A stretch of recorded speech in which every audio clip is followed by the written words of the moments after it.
What you know the deepest step? What is mostly our problem? Deep down we think we can fool God a little bit. We can get away with something. Or we think the accountant that doesn't write everything down. Or we think maybe God is skipping a few pages. Or we think maybe God is just busy at this moment with traffic on 42nd Street. You know, what's the first thing of a Jew? First thing of a real servant of God? I have to know that mamish God is looking at me constantly, right? It's earth-shaking. And what would I give to get away from God's eyes for a minute? Sometimes, right? But you know what God is doing? God says to me, listen, you don't want me to look at you? Okay, I won't. Listen to this. Imagine I go out on the street and I'm looking for a cab, right there. I'm coming to LaGuardia, I'm looking for a plane in Chicago, leaving in 5 minutes.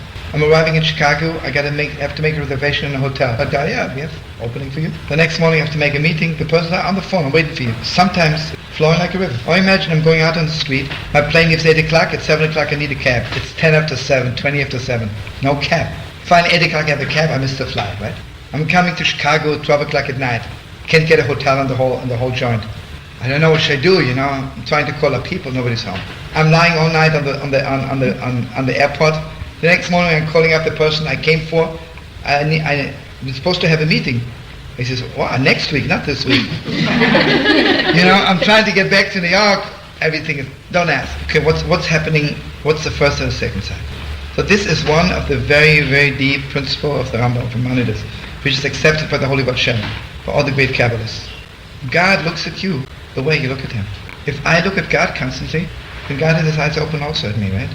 And everything goes, walk on the street, I have a cab, everything goes like a river. But if I say, God, you know, God, I'm a little bit uncomfortable. Can you look away? God says, okay, do your own thing. Get along without me. I'm standing like a dope and I'm waiting for 1 hour for a cab. Everything goes wrong. Can't do without God, right? I can. And you know, Rav Nachman is one of the deep principles. There's such a thing as my life is in order, and my life is absolute chaos. You know, what is the greatest light in the world? The greatest light in the world is when God's light is shining in front of me. Right? It's clear to me that there's one God. Now, let's go one step further. Why don't I want God to look at me all the time? Because I really don't want to do what God wants me to do, right? Let's face it. I want to do my own thing, right? You know what it is? This is even the deeper steps. I'm not so much uncomfortable before I did the wrong thing. I want to do it. I say, God, I'm sorry. Today I'm not so good. I want to do something wrong. I don't want God to look at me after. I say, please, God, you don't look at me. I'm not looking at you.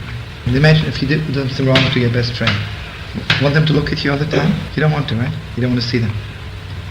So Zohar Kodesh says, after we do something wrong, we don't want God to look at us. God's okay, I won't look at you. Or what happens when I do tshuva? I say, please God, yeah, I can't manage that. Can't manage. My life is absolute chaos.